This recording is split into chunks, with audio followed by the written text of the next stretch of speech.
Bonjour à tous, on se retrouve pour la suite du montage de la Ford Mustang Shelby GT500 de 1967 avec le numéro 9, 10, 11. Bon, pas grand chose, sinon on a monté la deuxième roue avant et on a monté la petite custode sur la porte gauche côté chauffeur.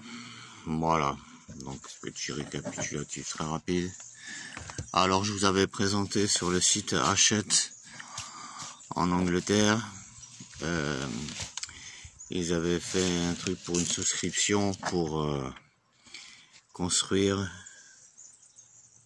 la Mustang GT 1968 Fastback pour refaire celle de Steve McQueen dans le Bullitt.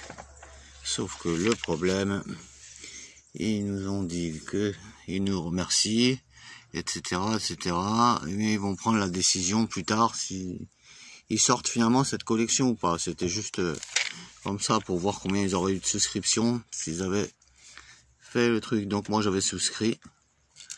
Et le problème, j'ai reçu du facteur 13 € à payer de frais de douane. Du coup j'étais content, je pensais qu'ils avaient déjà envoyé le premier colis. Et non, c'est le petit cadeau de remerciement de merde qu'on a tout le temps dans chaque collection Hachette. Donc voilà, je viens de payer cette boîte pourrie, 13 balles. Voilà comment on se fait avoir quand on veut être trop en avance. Pour se consoler, le mois dernier, j'ai acheté ce magazine qui est fabuleux. Auto Heroes. Ça nous parle des secrets de la poursuite du film Bullitt avec Steve McQueen. Alors, je vais pas ouvrir tout le livre, mais on va feuilleter les pages où il y a Steve McQueen. Voilà. Si vous allez sur ce site, Hero 7 Steve McQueen, moi je me suis commandé un t-shirt Bullitt qui est superbe. Vraiment. En plus, c'est de la bonne qualité, je l'ai reçu. Voilà. Bon. Alors là, on nous présente un peu le personnage de Frank Bullitt. Là, on nous montre la voiture qui s'est vendue 3,5 millions d'euros. L'original du film, bien sûr. Enfin, voilà. Je vous laisse regarder un petit peu. Vous pouvez trouver encore ce magazine.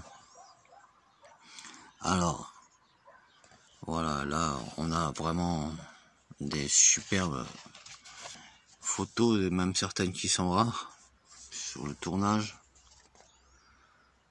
Voilà. Alors quand on lit tout, on nous explique vraiment ce que Steve McQueen voulait faire. Ouais, là, on a une photo de Steve à côté de la Dodge Charger après la course poursuite, quand elle est complètement ravagée. Voilà. Bon, on apprend plein de choses. Il y a des choses qu'on savait, comme la fin de la poursuite. En fait, la Dodge ne fonce pas dans la pompe à essence en explosant. En fait, c'est un petit peu mal fait. On arrive à voir qu'elle passe derrière. C'est pour ça qu'elle explose pas et que on peut la voir encore toute cabossée là, avec Steve McQueen à côté. Voilà.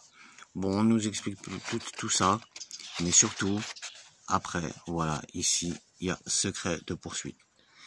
Donc, toutes ces pages-là sont uniquement là pour la poursuite. Elle détaille la poursuite avec la Dodge.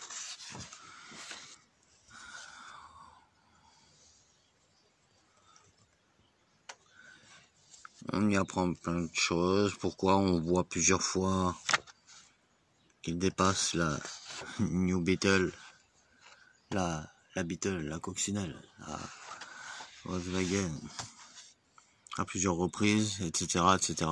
C'est vraiment bien fait. Un beau reportage. Voilà les amis, ça s'appelle Auto Heroes. Et il y a encore moyen de le trouver. C'est le numéro 29. Voilà pour toutes ces petites informations, je vous dis à bientôt.